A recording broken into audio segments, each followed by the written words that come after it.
वेद व्यास कह रहे हैं कि रसिकों, हे भावुकों, आप आओ और जितनी इच्छा हो उतना इस कथा को पियो, पीते रहो, पीते रहो। कई लोग होते हैं सोचते हैं वही भागवत कथा, वही राम कथा, क्या बार बार वही कथा सुनना?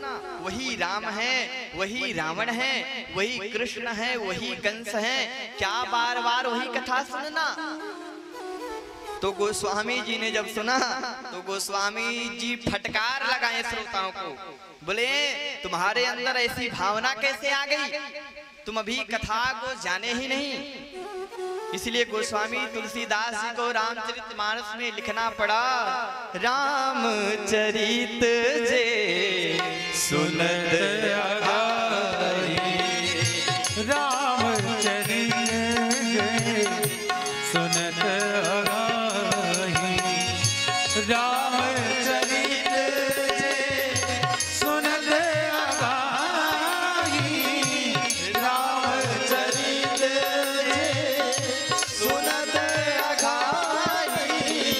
रस विशेष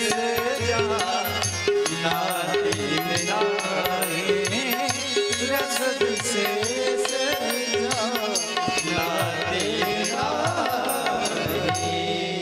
जो कह दिए कि क्या बार बार वही कथा सुनना, तो गोस्वामी जी कहते हैं कि उन्होंने कथा के रस को जाना ही नहीं। अच्छा, एक बड़ा सुंदर दृष्टांत हमारे गुरुदेव दिया करते हैं। पहले क्या होता था कि पहले गांव में संत आया करते थे चातुर्मास करने के लिए। अब तो धीरे धीरे वो पद्धति समाप्त होली चली गई। तो एक गांव में एक गुरु जी आया करते थे वर्ष में एक बार। तो जितने चेला लोग रहते थे जिनको मंत्र इत्यादि लेना रहता था वो लेते थे, और भगवान गुरुदेव एक मास तक कथा सुनाया करते थे गाँव में। चेला आया, गुरुजी ने कहा भाई कथा हो। गुरुजी कौन सी कथा होगी इस बार? गुरुजी ने कहा भाई देखो भागवत कथा हो जाए। अरे गुरुजी बहुत सुन लिया भागवत कथा, कुछ और ऊंची चीज सुनाइए।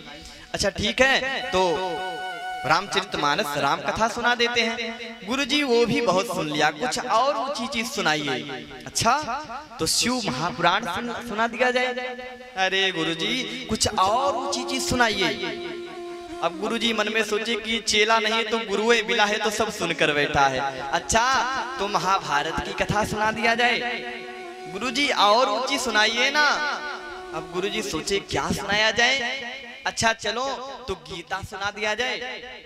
अब चेला मुंह बनाते हुए बोला ठीक है गुरुजी ये कुछ चलेगा, यही सुना दीजिए। अच्छा तो ठीक है, हम आज गीता के महात्म्य को सुना दे रहे हैं।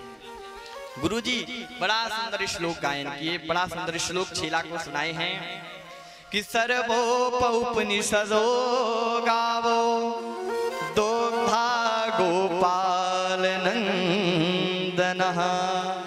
गुरुजी चेला को सुना रहे, चेला देखो सर्वो उपनिषदो गावो, जितने भी उपनिषद हैं, जितने भी वेद हैं, जितने भी पुराण हैं, उन कथाओं का, उन सब का रस है भगवान का नाम।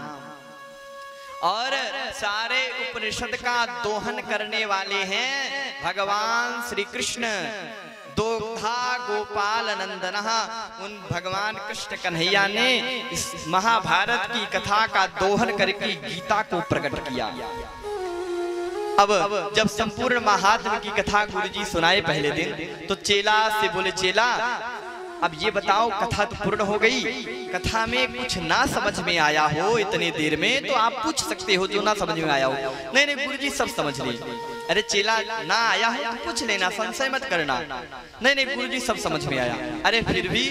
तो चेला बोला गुरुजी सब तो ठीक है, एक बात नहीं समझ में आई कथा में। गुरुजी बोले तो बताओ कौन सी बात नहीं समझ में आई? तो चेला बोला गुरुजी आप बार बार कह रहे थे दोग्धा दोग्धा दोग्धा, ये दोग्धा कौन है? ये दो गधा कौन है? गुरुजी बोले भैया एक गधा तो तुम हो और दूसरे गधा हम हैं जो तुम्हें कथा सुना रहे हैं। गुरुजी कह रहे दोग्धा गोपाल नंदना, दोहन करने वाले गोपाल हैं और ये गधा सुन रहे हैं। तो कुछ श्रोता ऐसे भी होते हैं कौन बोले जिनको आता जाता तो कुछ नहीं, लेकिन टिप्पणी करने के लिए पहले उद्यत रहते हैं। गुरुजी और ऊंची सुनाइए। तो इस प्रकार से इस कथा के रस को बताया गया। बड़ी ही सुंदर